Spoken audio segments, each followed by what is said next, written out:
cas, vous pouvez remonter, vous, en ce qui vous concerne, jusqu'aux racines de la philosophie africaine. Je vous invite à étudier la cosmogonie héliopolitaine. Je l'ai décrite d'ailleurs brièvement dans Civilisation ou Barbarie. Vous y trouverez les prémices. Vous commencerez à vous faire une idée de la consistance de la pensée de vos ancêtres de la vallée du Nil qui étaient noirs comme vous, ici. Si c'était cela, si ce n'était pas cela des arguments, c'est la preuve que, vous voyez, on a presque le cerveau vidé et les arguments d'une certaine source ne se fixent plus. C'est ça l'aliénation. Parce que vous demandez, hein, que valent donc ces arguments-là? Est-ce que j'ai inventé les projections que je vous ai faites, que vous pouvez retrouver dans la vallée du Nil, où vous trouverez justement cette civilisation qui est discutée, ces agents qui se sont représentés plus noirs que vous-même. Mais déjà, vous avez des œillères de l'éducation colonialiste et vous ne pouvez plus voir cette réalité palpable. C'est ça la cécité intellectuelle. Vous comprenez? Où est la raison dans cette éducation? Où est la raison? Où est le développement du sens critique dans cette éducation? Voilà le danger contre lequel nous devons vous prémunir. Il faut que votre cerveau fonctionne. Je disais encore hier et je le répéterai demain, que ce que nous voulons, ce que nous visons dans votre éducation, c'est de réveiller justement le bâtisseur de nations qui dort en chacun de vous. C'est de réveiller le créateur qui dort en chacun de vous. Et cela suppose donc une réforme qui mette l'accent sur la rationalité, sur les facultés créatrices de l'individu et sur l'indépendance intellectuelle de l'individu. Voilà le but que vise mon enseignement en tout cas. Et si je ne l'atteins pas, c'est bien. Les moyens de prouver, ce sont les moyens scientifiques. La critique scientifique, n'est-ce pas, c'est une méthode.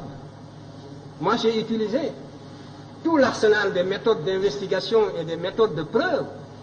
J'ai esquissé même des méthodes nouvelles pour l'histoire africaine. Que justement, les maîtres que vous citez, je vous parlais des maîtres occidentaux, n'est-ce pas, que vous citez, utilisent largement.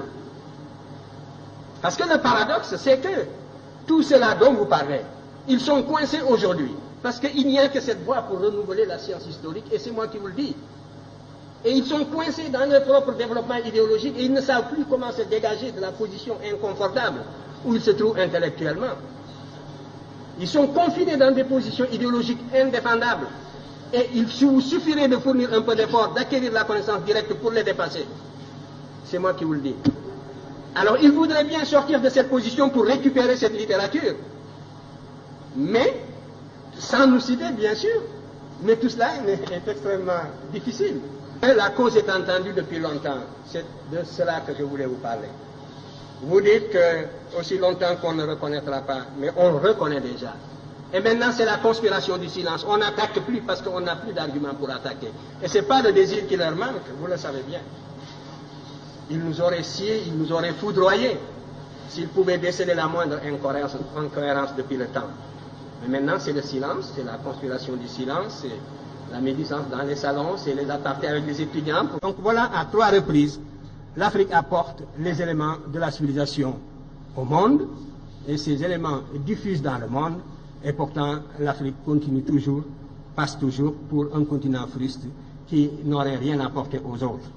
De restaurer cette conscience historique continentale africaine, de l'intégrer dans l'enseignement, c'est un facteur de cohésion, l'ensemble des peuples africains à l'abri de toutes les formes d'agression culturelle.